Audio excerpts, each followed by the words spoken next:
Então, gostaria que você abrisse a sua Bíblia comigo no Salmo, conforme já está indicado na tela, no Salmo de número 86, e prestasse atenção, se porventura alguém está sem a Bíblia, não tem ainda o hábito, porque trabalhamos aqui com a exposição das Escrituras, faça sol, faça chuva, no tempo certo e fora de tempo.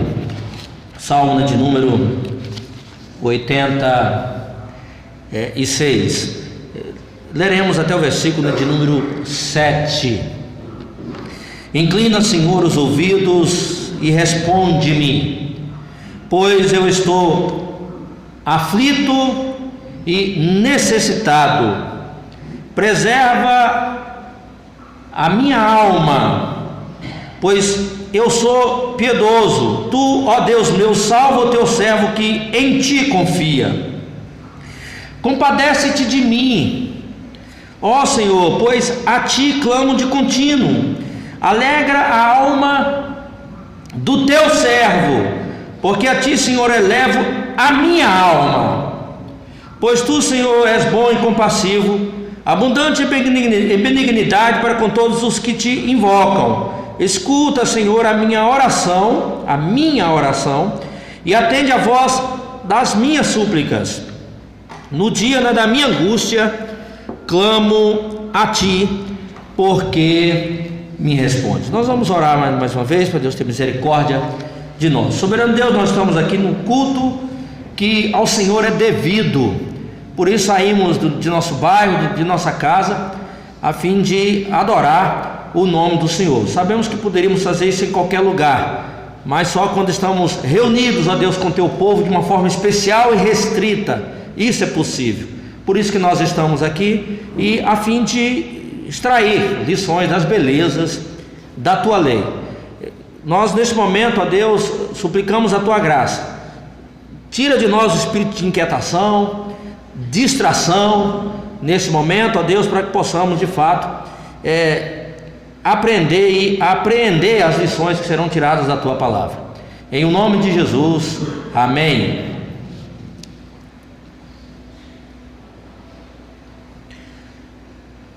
Meus irmãos, no primeiro capítulo do Evangelho de Mateus, encontramos a seguinte revelação na passagem que descreve o nascimento de Jesus Cristo.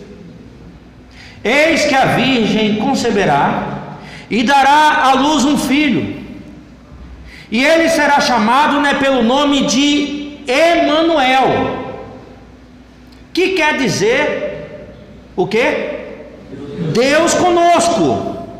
E quando termina o livro, nosso Senhor e Salvador Jesus Cristo sentenciou: e eis que eu estou convosco todos os dias, até a consumação do século.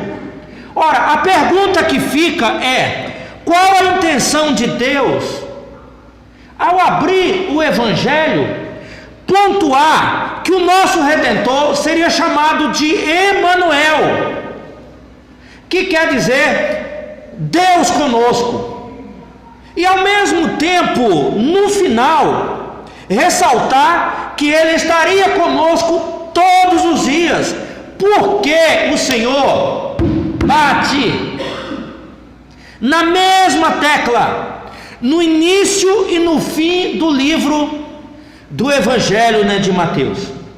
Provavelmente, irmãos e irmãs, provavelmente para nos ensinar, em primeiro lugar, a gente pode ver aí no slide, em primeiro lugar, para nos ensinar que Ele é um Deus pessoal, que conhece o nosso nome, cada detalhe da nossa vida, que Ele conhece a nossa estrutura, o nosso remetente, Ele conhece a nossa história, a nossa família, os nossos acertos, os nossos erros, os nossos defeitos.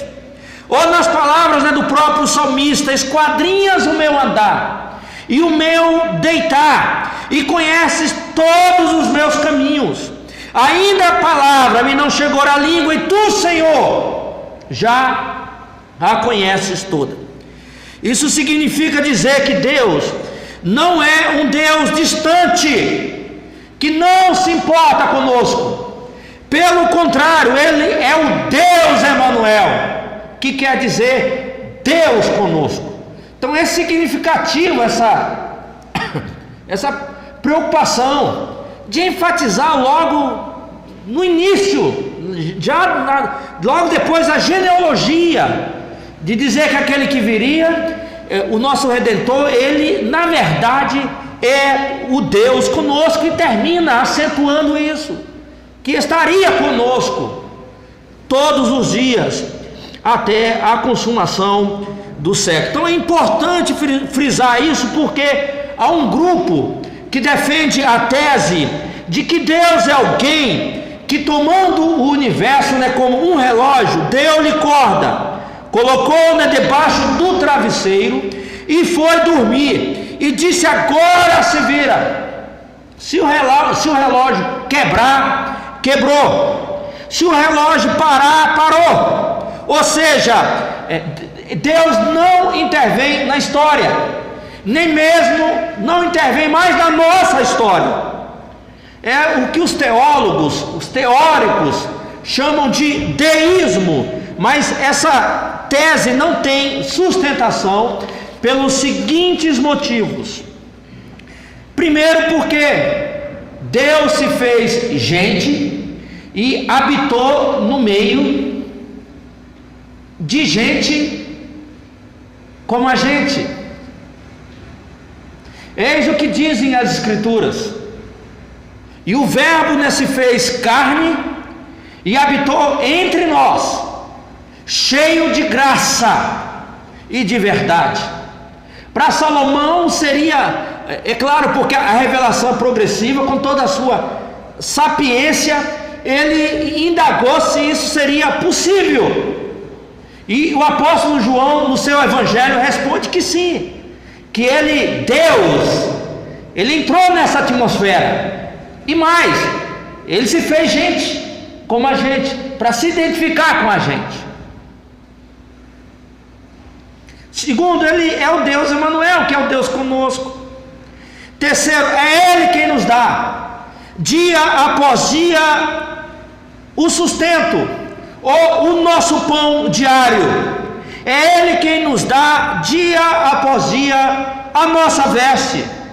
É Ele quem nos dá, dia após dia, respiração aos nossos pulmões e sangue aos nossos corações. Enfim, é Deus quem nos mantém vivos.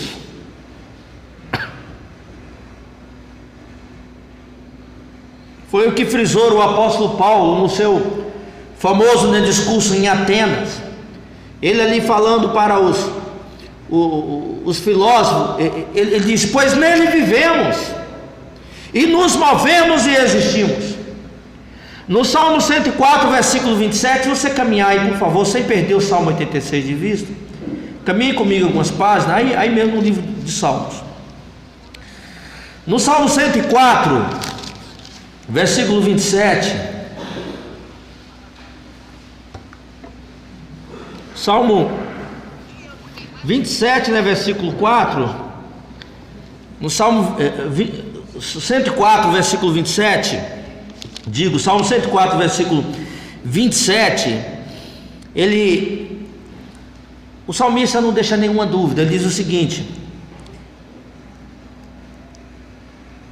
todos esperam de ti, que lhes des de comer a seu tempo,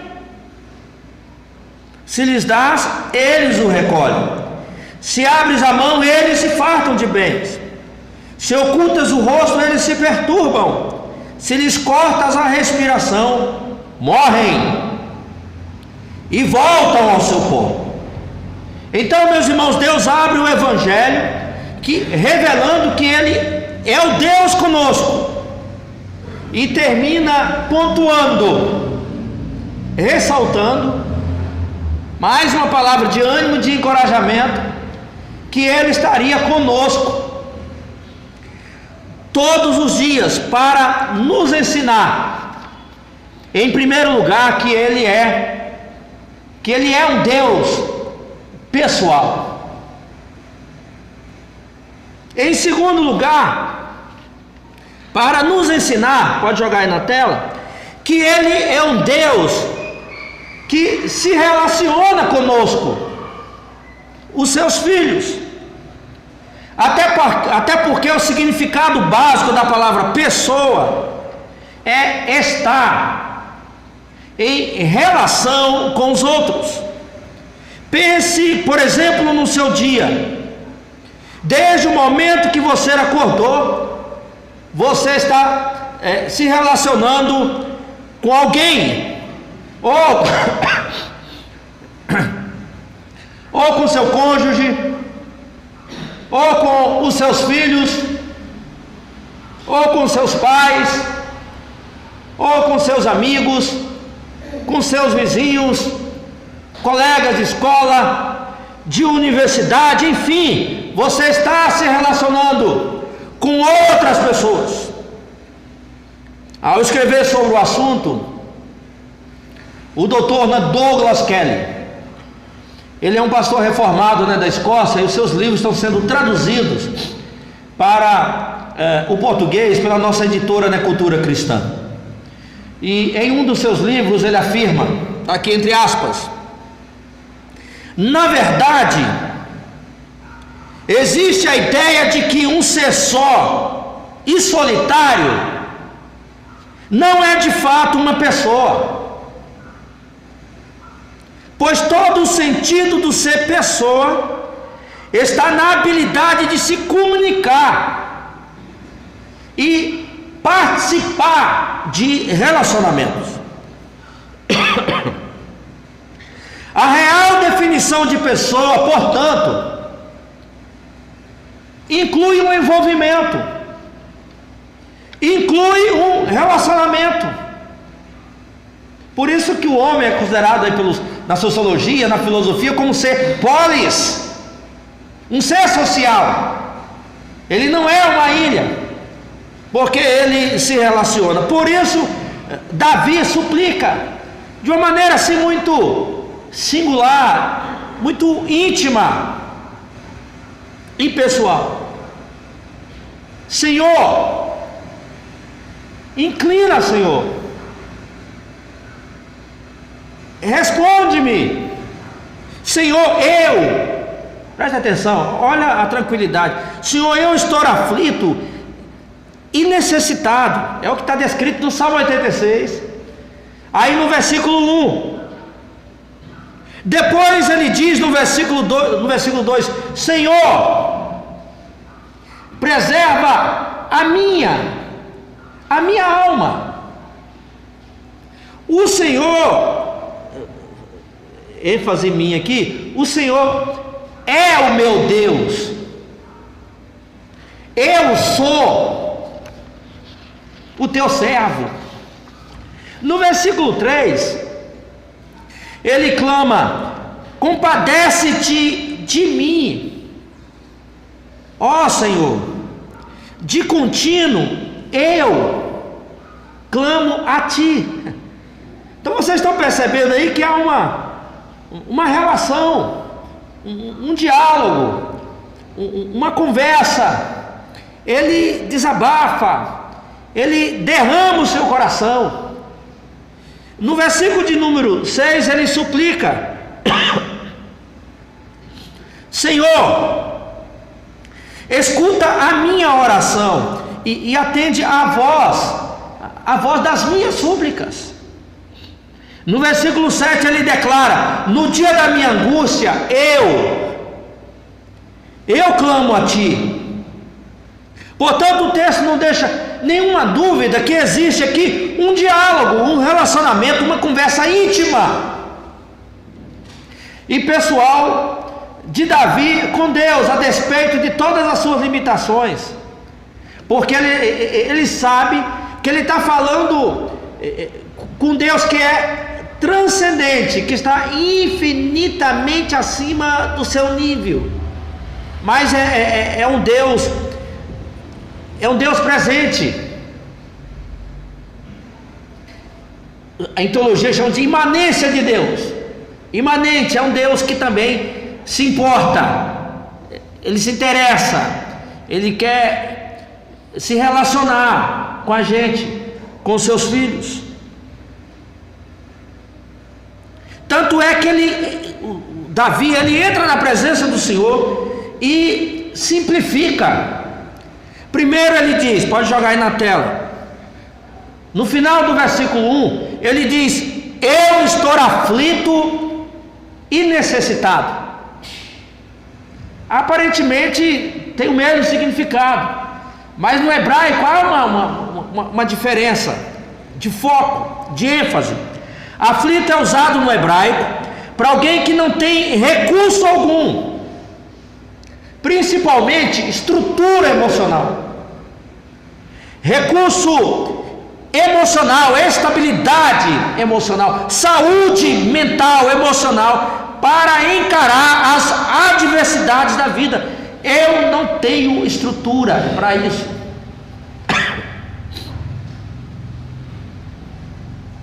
Então, meus irmãos, é perceptível aqui no texto, ele é humano. Ele fala assim: eu estou aflito, eu te confesso que para encarar essa vida, eu não tenho estrutura, eu não estou suportando. Eu achava que tinha, que tenho, mas não tenho. Eu preciso do Senhor. A outra palavra é necessitado, que quer dizer sem poder algum. Por outras palavras, ele está dizendo, né, para Deus: Senhor, eu não tenho recurso para sair dessa situação. Embora ele fosse um perito, um rei, enfim, um homem esperto, mas ele diz: não, em relação a esse caso aqui, eu não tenho condições de sobressair. O Senhor é meu refúgio. Eu não tenho condição. Senhor, eu na verdade sou totalmente dependente do Senhor. Tem um bando de gente contra mim. Olha aí no Salmo 86, no versículo de número 14. E geralmente ele fala do inimigo, na verdade no plural, dos inimigos. Ele não fala no singular. Porque geralmente a gente não tem um problema, são inúmeros problemas, uma avalanche, e que às vezes vem sobre a gente. E aqui também no Salmo 86, ele não fala, quando fala do inimigo, ele fala de vários. Olha aí no versículo 14: ó Deus, o que diz assim 14, meus irmãos?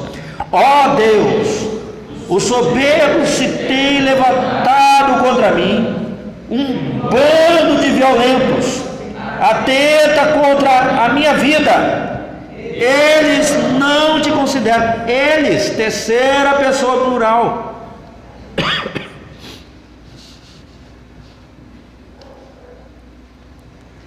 É um bando de gente contra mim. E eu, Senhor, na verdade, eu só tenho o Senhor. Ou seja, se o Senhor não fizer algo a meu favor, eu estarei perdido. Ninguém mais poderá me socorrer, me ajudar, me auxiliar. Meus irmãos, desse episódio extraímos algumas lições em termos de implicações práticas para a nossa vida. E a primeira que eu coloquei aqui é o seguinte: Deus não rejeita não está na tela não, Deus não rejeita uma oração sincera. Como por exemplo: Senhor, eu estou num momento difícil do meu casamento. Está difícil. Eu estou fazendo de tudo, mas não consigo resolver. Eu preciso da tua graça. Senhor, eu estou desempregado. Eu tenho família, tenho os meus filhos. Eu não sei mais o que fazer. É uma simplicidade, é um desabafo. E isso encontra guarida no coração de Deus. Senhor, eu estou com medo. Eu tenho os meus filhos, eu tenho os meus netos, nós estamos vivendo num momento difícil da cidade, do estado do Rio de Janeiro, da nação. Então, Senhor, eu careço de Ti, eu preciso do Senhor. Aprendemos aqui também, meus irmãos, aprendemos aqui que Deus não gosta de rodeios. O reverendo Leonardo Sayum costuma dizer, é um pastor lá do Rio de Janeiro, da igreja presbiteriana, ele costuma dizer que Deus não gosta de prolixo. É interessante isso, porque quando nosso Senhor e Salvador Jesus Cristo falou como se deve orar, ele disse o seguinte, sem perder de vista, deixa o boletim aqui na minha Bíblia, tem essa fita aí, ajuda, posso ir para qualquer lugar, só voltar na fita, tá resolvido. Mas se não, por favor, caminha aí comigo, já que você tem facilidade, lá em Mateus no capítulo 6, olha que Jesus no Sermão do Monte, nosso Senhor e Salvador Jesus Cristo, ao falar sobre oração, ele chama a nossa atenção para simplicidade. Olha aí no capítulo 6, de 5 a 8.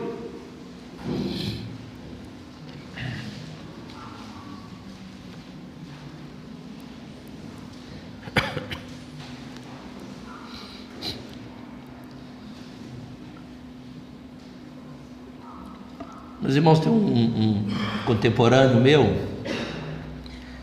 enfim, ele vivia no mundão e foi estudar lá em Ponte Nova, lá na Bahia, mais precisamente a cidade foi, o distrito foi emancipado e recebeu o nome de Wagner, a terra de Alba, de Vladimir Rui. E, enfim, então a gente alcançou ali uma geração, né, com as boas novas do Evangelho, tanto é que na década de 80 chegamos a congregar ali 100 jovens na UMP. Naquela época nós chamávamos de membros unionistas, né, da mocidade, só de jovens 100, imagine isso aí. E aí um deles é interessante, que logo no início ele começou ali na igreja, eu não vou falar que está sendo gravado aí, ele hoje é ministro da Igreja Presbiteriana do Brasil, ele é pastor, mas começando naquelas, uma luta nossa, quando a gente está começando na igreja, primeiro que a gente abre a sua Bíblia lá em 1 Crônica, gente, onde é que está isso? Né? 1 Crônica, aí ele fica, não sabe onde é que está, enfim, abre a sua Bíblia lá em Judas, mas o que é isso? Então é uma ignorância, né? Um desconhecimento, enfim, nós não estamos acostumados. A outra coisa é orar. Vai para a reunião de oração. E agora, como é que vai fazer? Vou chegar lá, vamos separar em grupo. Eu me lembro que tem uns que é mais sincero, falam, não sei orar. Não tem problema não.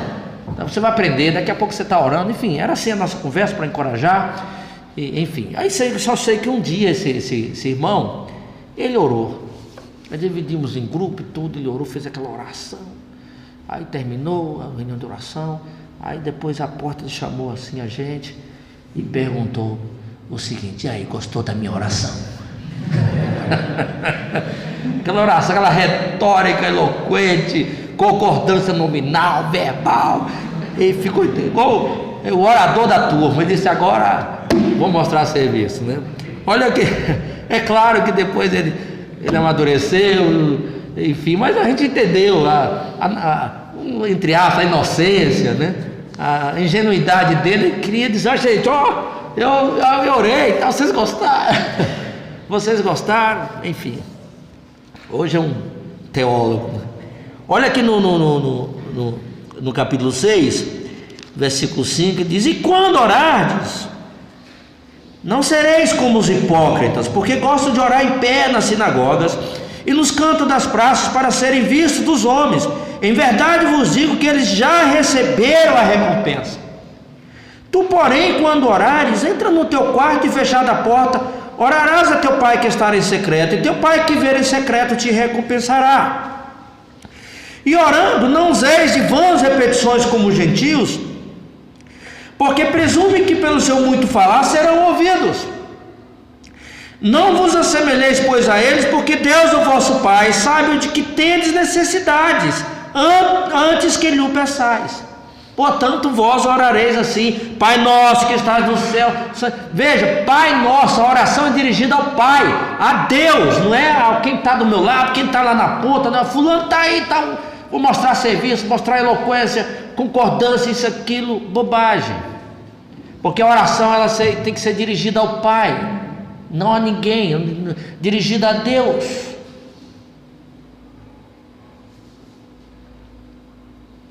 Então a gente precisamos orar, mas sem rodeios. Tem gente que está conversando normal, na hora que vai orar, muda a voz, uma eloquência, chega tremendo, mostra uma espiritualidade, uma unção e tal. Aí os irmãos, essa é que é benção. Aí vai mandar esse limitado pecador orar, esse aí não é ungido, porque a oração dele não muda a voz, não enfeita, não mostra eloquência, não treme, enfim. Quer dizer, meus irmãos, o salmista aqui, ele não tem rodeio. Ele, olha, Senhor, minha situação é essa, eu estou aflito e necessitado, eu preciso do Senhor. Então primeiro ele diz: eu estou aflito e necessitado. Eu expliquei para você o que significa. Depois ele diz no versículo 2: preserva a minha alma. É a mesma coisa dizer assim, ó, protege, guarda a minha alma. Está aí no versículo, volta ao texto, Salmo 86, versículo 2: preserva a minha alma, pois eu sou piedoso. Tu, ó Deus meu, salva o teu servo, que em ti confia. Eu sou um homem piedoso, isto é, eu sou uma pessoa dedicada ao Senhor e à sua obra. Contudo, se o Senhor não me guardar, todavia, se o Senhor não me amparar, não me sustentar, eu vou me tornar um desigrejado, um desviado. Eu vou viver longe dos caminhos do Senhor. Se o Senhor não fizer algo em meu favor, eu vou, como diz o provérbio, eu vou voltar ao próprio vômito. Portanto, não é o meu conhecimento, a minha experiência, a minha formação acadêmica, os anos de igreja, a minha força que vai me sustentar. Senhor, eu sou totalmente do Senhor. Eu necessito da tua graça e da tua misericórdia para permanecer firme nos teus caminhos. Então ele diz: preserva a minha alma. Então, Senhor, eu sou o rei Davi, eu tenho um exército sob a minha tutela, eu tenho isso, tal, eu sou invencível na arte da guerra, e eu estou na história, está nos anais da história de Israel, mas a verdade é, Senhor, que se o Senhor guardar a minha alma, isso aí não vale para nada. Então eu preciso que o Senhor guardar a minha alma, porque é que vai me assegurar o direito de entrada na vida eterna. Se o Senhor não guardar a minha alma, eu vou bagunçar esse negócio e eu vou parar no inferno. Então, Senhor, guarda a minha alma. E por fim, meus irmãos, ele diz aí no versículo de número 3: compadece-te de mim, ó Senhor, pois a ti clamo de contínuo. Compadece-te de mim, porque eu sei que o Senhor sente as nossas dores, está inteirado de nossas lágrimas, de nossas decepções, frustrações, até porque o termo que aparece aqui é padece, isto é, padece compadece, ou padece comigo. E nosso Senhor e Salvador Jesus Cristo nos fez um convite nesse sentido. Ele disse: vinde a mim todos que estáis cansados e sobrecarregados, e eu vos aliviarei. Ele diz: tomai sobre vós o meu jugo e aprendei de mim, porque eu sou manso e humilde de coração, e achareis descanso para a vossa alma, porque o meu jugo é suave, o meu fardo é leve. Nesse sentido, cantamos a música, não tenha sobre ti um só cuidado, qualquer que seja.